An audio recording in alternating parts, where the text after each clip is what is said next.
नमस्कार दोस्तों, मैं हूं शालिनी।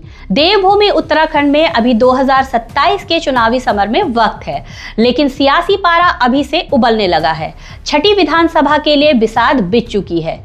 एक तरफ सत्ता पर काबिज भाजपा का मिशन रिपीट है, तो दूसरी तरफ 10 साल के सूखे को खत्म करने की जद्दोजहद में जुटी कांग्रेस। हाल ही में कांग्रेस ने एक ऐसा दांव चला है जिसने सत्ता के गलियारों में खलबली मचा दी है। आज हम विश्लेषण करेंगे, क्या दल बदल के इस खेल में उत्तराखंड की राजनीति की धुंधली तस्वीर साफ होने लगी है। 28 मार्च को दिल्ली में कांग्रेस ने अपनी ताकत का एहसास कराया। प्रदेश प्रभारी कुमारी शैलजा की मौजूदगी में 5 कद्दावर चेहरों ने कांग्रेस का हाथ थामा।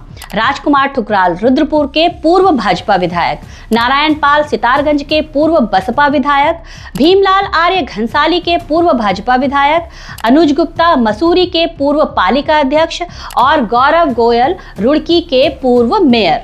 कुमारी शैलजा का दावा है कि यह तो सिर्फ ट्रेलर है, पूरी फिल्म अभी बाकी है। भले ही मुख्यमंत्री पुष्कर सिंह धामी इसे नॉन इवेंट कह रहे हों, लेकिन सूत्र बताते हैं कि अपनों को खोने का डर भाजपा को अंदर खाने में युद्ध स्तर की तैयारियों को जन्म दे चुका है। 2027 के भविष्य को समझने के लिए अतीत के पन्नों को पलटना जरूरी है। 2017 का प्रचंड बहुमत, मोदी मैजिक और कांग्रेस विरोधी लहर ने भाजपा को 70 में से 57 सीटें दिलाई, यानी 46.5% वोट।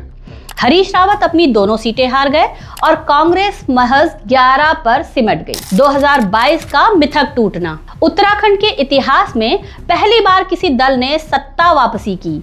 भाजपा को 47 सीटें मिली, यानी 44.30% वोट। वहीं कांग्रेस 19 सीटों तक तो पहुंची, लेकिन सत्ता की दहलीज से दूर रह गई। आपका सुपड़ा साफ, दिल्ली मॉडल की उम्मीद लेकर आई आम आदमी पार्टी 0 पर सिमट गई, जिसके बाद उसके बड़े नेताओं ने पार्टी का साथ छोड़ दिया।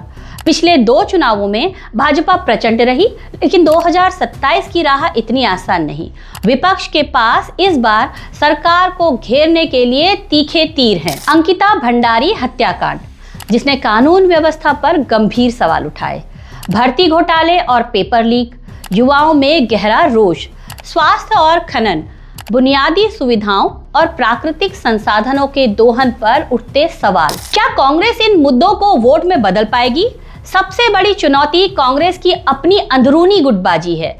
अगर अंतर्विरोध नहीं सुलझे तो एंटी इनकम्बेंसी का फायदा उठाना मुश्किल होगा।